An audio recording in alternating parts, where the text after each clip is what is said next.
Well, welcome back, New Testament Greek students. This is Dr. Stevens again. Good to see you all back in the course. This is now NT 5504, New Testament Greek 2, as we continue our studies in our study of the Greek language. I am Dr. Greg Stevens, your instructor for NT 5504, New Testament Greek 2.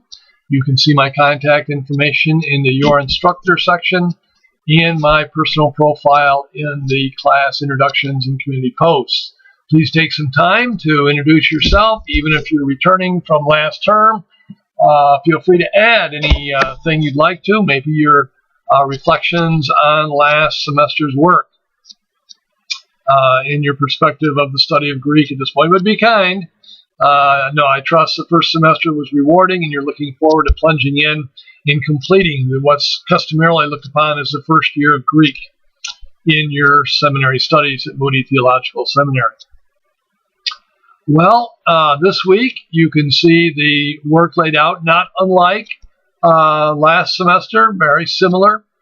We're moving forward, and we're going to be talking about the imperfect indicative this week, another form of the Greek verbs.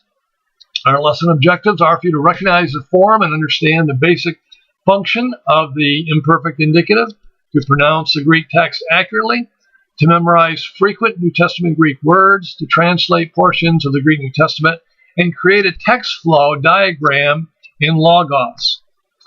Just a word on pronunciation. Be sure to pronunciate your vowels accurately. Probably be good to go back and review those. And also, I noticed last term many struggled with proper pronunciation or enunciation of the diphthongs. So be sure you give attention to those as well. You've got chapter 21 in Mounts to work through this week, as well as the videos for that. You've got the sentence diagram tool in Logos, text flow diagramming with Dr. Woodall, and you've got the parsing and translation for chapter 21. The item there from Dr. Woodall as well. So again, be sure to introduce yourself in the community post discussion section for class introductions. You've got workbook 1, parsing 1 through 10, the warm-up alpha to eta, and the translation of 1 through 9. You've got your pronunciation to do. You've got your first quiz in this course. And then, of course, you've got your discussion board as well to do. So be sure to get that all in a timely way. Again, you're familiar with the layout of each week, so I'm not going to go through that. But again, as we get geared up for this first week, I would encourage you to take time to look over the course syllabus, course schedule, and the course shell here in Blackboard very carefully. Get familiar with these as much as you can, and even review them on a weekly basis. Compare the course schedule and course shell to be sure you're getting all your work in. And do pay attention to any additional announcements or email each week as well. And there are other announcements here on the page as you scroll up and down. Remember, our week at Moody runs from 11:59 p.m. Central Time on Tuesday evening through 11:59 p.m. Central Time the following Monday. So that's, excuse me, I should have said 12:01 a.m. Tuesday morning Central Time through 11:59 p.m. the following Monday. So you have the weekend each week, but you know with language you want to be in studying a few hours each day. Don't leave it to pile up on the weekend. That'll be a killer for sure.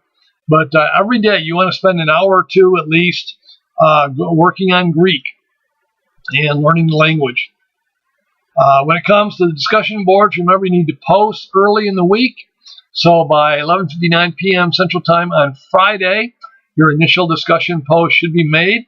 And do be sure that when you do that, you're giving the Greek you're translating, you're giving your translation, you're giving any parsing that may be appropriate to talk about, and you're explaining your translation. You're giving some grammatical verification, not just listing it, but explaining it, how the sentence fits together.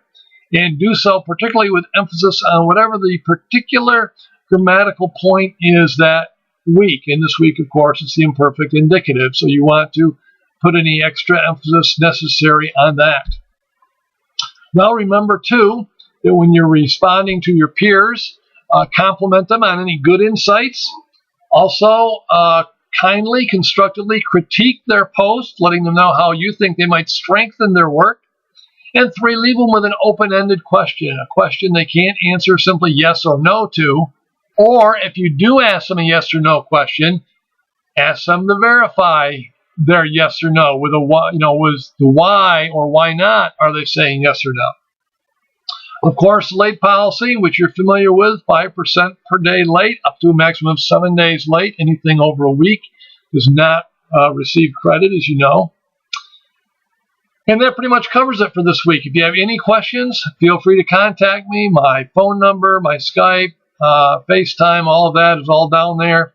So feel free to contact me if you need to. Always happy to chat with Greek students from Moody Theological Seminary. So enjoy your study again this semester. I trust that it'll all just come together for you, and you'll be, by the end of this term, you'll be reading your Greek New Testament with a good bit of confidence. God bless as you begin your studies this semester.